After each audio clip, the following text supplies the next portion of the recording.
There's two kinds of self-hating, passive and active. Passive.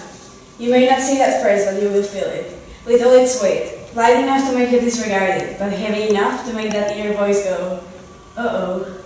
Here comes a thought as destructive as a bullet train out of its way, and as I press mosquitoes against the light of my screen, I kill my own insecurities, just to watch them reappear in the uncertainty of the boy that stared for a bit too long, the girl whose laugh was a bit too fake, the reflection smile that seemed uncoiled.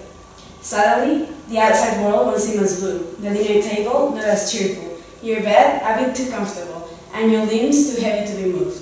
You'll make excuses, so you're tired, school is killing you, right? It's school who kills you slowly, not the pressure you put into yourself or your parents or the money or not the necessity of reaching an arbitrary number that will prove that you're worthy of something, that someone wants you, even though that someone is an institution, known for turning brains into a magical device and shutting down some others in the way. What they don't tell you is that those brains were already brilliant, and yours is too, but you'll keep turning your fingers around the keyboard, trying to tap that exact phrase that will make you advance. Active. Your tongue seems to have swallowed all the nice words you had for yourself. That arbitrary number now isn't enough, and you know that somewhere deep inside your throat, perhaps hidden in your lungs, there is a scream trying to reach the surface. But your brain is too focused in the alveoli exchanging CO2 and oxygen in the oxyhemoglobin carriers too determined in keeping you breathing, to notice that books lie, and oxygen is not the fuel for living, it's just the fuel for existing. Because you, my dear, you're just existing, you're not living anymore. You're roaming, floating, wandering, surviving. No one told you that uh-oh implied a warning. No one warned you that life is not school, that no one's going to stop the train, that a number is not your value, and that passive can lead to active and active can lead to nothing. There are two ways of hating yourself, but there are multiple ways of loving yourself, and one day you're going to find that the way your eyelashes cast a shadow on your cheek is more important than differentiating the equation of their curve. And that day, you realize that it was not the school, nor the pressure, not the number, it was just you. What mattered was just you, and it will always be you. So throw away the active and the passive and start looking for ways to love. Because it is a long way from here, and oxygen is not going to be enough. So, I know a lot of people expected me to talk about feminism and women, but I was thinking that maybe it's a bit too repetitive, and since we are second years are leaving now, first years are going to the second year, third term, oh my god, so scary kind of thing, this would be a nice way of reminding you that really life is not school.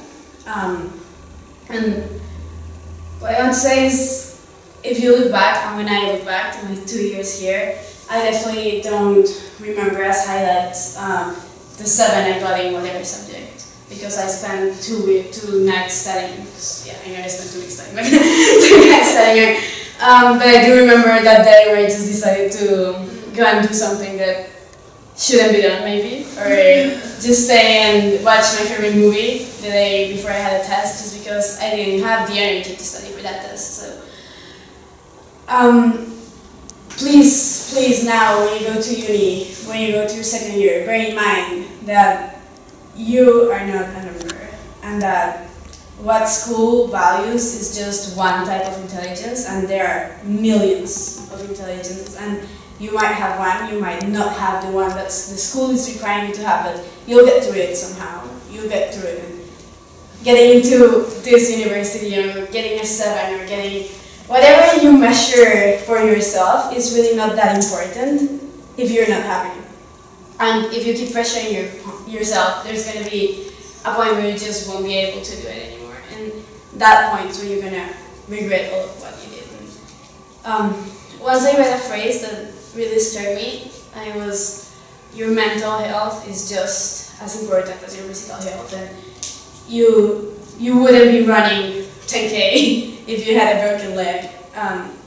So don't force yourself to go through nights of studying, through all-nighters, even to sit in class a full day if you're mentally not prepared for it. Don't force yourself.